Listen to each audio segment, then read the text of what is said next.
오늘은 제가 겪은 특별한 경험에 대해서 이야기를 해볼까 합니다. 얼마 전에 낯선 전화를 한 통화 받았습니다. 목소리가 참 이쁜 여성이었는데 청와대 행정관이라고 하는 겁니다. 사실 처음에 저는 장난 전화이거나 무슨 보이스피싱이 아닌가 이런 생각을 했어요. 근데 이야기를 하다 보니까 청와대 행정관이 맞는 것 같더라고요. 전화한 내용은 뭐냐면 문재인 대통령이 연두교수에서 밝힌 것처럼 앞으로 한국 경제의 활성화를 위해서 시니어 창업에 대해서 이제 집중적인 정책을 만들어 보겠다. 뭐 이런 발표를 하지 않았습니까? 그와 관련된 내용이더라고요. 뭐냐면 시니어 창업 전문 대학원이라는 것을 이제 처음 만들고 그것을 통해서 시니어들이 창업에 대해서 체계적으로 공부하고 창업을 해서 성공할 수 있도록 뭔가 이 프로그램을 만드는 거였습니다. 그리고 그 대학원에서 16주 동안 저보고 이제 와서 그 강의를 교육을 좀 해달라고 이야기를 하는 거였습니다. 저는 좀 뜬금이 없잖아요. 그래서 어떻게 알고 전화를 했냐 했더니 중진공이라든가 그 다음에 중소벤처기업부라든가 이런 정부 기관들에서 이러한 교육을 잘 할 수 있는 사람을 추천해 달라고 했더니 뭐 저를 추천했다고 하더라고요. 일단 뭐 그 주요 기관들로부터 인정을 받는다고 하니까 뭐 일단 기분은 좋더라고요. 근데 행정관하고 이런 시니어 창업에 대해서 이야기를 나누면서 이제 문득 한 제가 3년 전인가 4년 전에 그때 미래부 차관이었던 윤종록 차관과 이야기를 나눴던 게 생각이 나더군요. 사실 이명박 정부 때부터였죠. 이 청년 창업에 대해서 집중적인 정부 지원들이 만들어지기 시작을 했습니다. 대학교 다니는 학생들서부터 시작해가지고 창업을 할 수 있는 교육 프로그램이 됐든 돈을 빌려준다든가 아니면 실제로 갚지 않아도 되는 지원금을 준다든지 다양한 방식으로 이 청년 창업의 활성화를 유도해 왔습니다. 근데 이 재밌는 게 뭐냐면 청년 창업이죠. 이 청년의 기준이 있는 거예요. 근데 그 청년의 기준이 뭐냐면 나이로 정해집니다. 만 39세까지가 한국에서는 청년으로 인정을 하고 정부에서 만들어지는 여러 가지 혜택들 이것이 만 39세에게만 적용이 되는 거죠. 그러니까 합리적이지 않다라고 생각을 했죠. 왜냐하면 청년의 기준을 만 39세라는 인위적인 나이에 의해서 정해진다는 게 자연스럽지 않아서 당시 이제 제가 인터뷰를 했던 현직 차관이셨던 윤종록 차관과 이야기를 하면서 왜 그런 식으로 청년과 시니어를 분리를 하고 모든 창업 정책이 지원 정책이 만 39세 청년들에게 집중이 되는가라고 질문을 했습니다.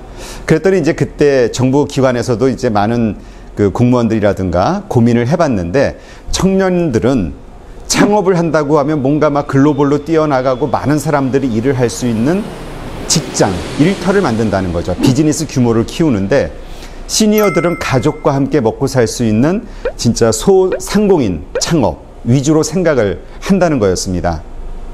한편으로는 이해도 되고 또 한편으로는 이 도전의식을 가지고 있는 청년과 시니어를 구분하지 않고 많은 일자리를 생산해낼 수 있거나 아니면 비즈니스를 키울 수 있는 벤처 정신을 가진 누구에게나 그런 지원책이 적용돼야 되지 않을까라는 아쉬움을 갖고 있었습니다. 어쨌든 이번에 문재인 대통령 연두교수에서 이야기한 것처럼 시니어 창업을 통해서 뭔가 성장의 발판을 한번 만들어 보겠다라고 하는 어떤 정부 정책이 그나마 지금이라도 만들어진 게 저는 뭐 나쁘지 않다고 생각을 합니다. 그 취지는 동감이 되지만 근데 또 저도 기업을 운영하고 있고 하고 있는 여러 가지 일들이 있기 때문에 16주간 그 교수진으로 합류하는 것은 어려울 것 같습니다라고 거절을 했습니다. 하지만 계속 좀 요청을 하고 해서 우여곡절 끝에 제가 일부 교육 프로그램에 참여하기로 했습니다. 그래서 이제 3월부터 건국대에서 시니어 창업 전문 대학원 과정에 수강하시는 대학원생들에게 교육을 시작을 합니다. 저는 그런 생각을 해봐요. 이 시니어분들, 그동안 제가 가지고 있던 생각이 시니어가 가지고 있는 장점이 분명히 있습니다. 이게 사실 장점과 단점이 될 수도 있는데 인생 경험이 많죠. 그동안 살아오면서 겪은 많은 일들이 있었겠죠. 그러한 경험들을 통해서 지혜도 점점 커졌을 것이고 그 다음에 사람을 대하는 면이나 아니면 이해하는 면이나 아주 여러 가지 면에서 훈련이 되신 분들이라고 생각을 합니다. 더 뭐 직장 생활도 했었고 또 다양한 어떤 비즈니스 경험들이 있을 거기 때문에 경험을 바탕으로 생길 수 있는 연령대라고 생각을 합니다. 나이대가 있다 보니까, 그리고 책임져야 되는 가족들이 분명히 있겠죠. 그러다 보니까 어떤 도전을 하는 데 있어서는 좀 소극적이 될 수도 있을 거라는 생각이 듭니다. 그리고 젊은 친구들의 어떤 트렌드, 이해, 이런 것과 관련해서는 좀 떨어질 수도 있겠죠.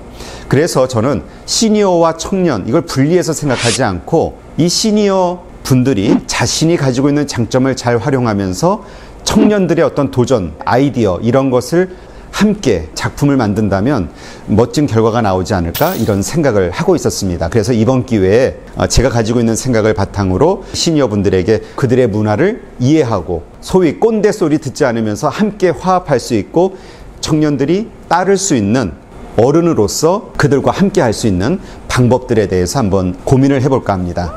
그래서 정말 이러한 교육기간이 끝나서 소상공인 규모의 어떤 그런 사업을, 창업을 계획하는 것들이 아니라 시니어지만 도전적인 사업 아이템을 계획하고 창업을 할 수 있는 계기가 됐으면 좋겠다 하는 생각을 하고 있습니다. 어쨌건 2019년은 저에게는 좀 재미있는 한 해가 될 것 같습니다. 청와대에서 갑작스런 연락이 와서 시작하게 된 청년들을 대상으로 창업과 관련된 많은 어떤 강의를 한다든가, 그 다음에 어떤 대화를 나눈다든가, 이런 경험은 많았는데 시니어들과는 그렇지가 않았던 것 같아요. 그래서 저도 이번에 이 경험을 통해서 재미있는 일들이 생기지 않을까 기대를 하고 있습니다.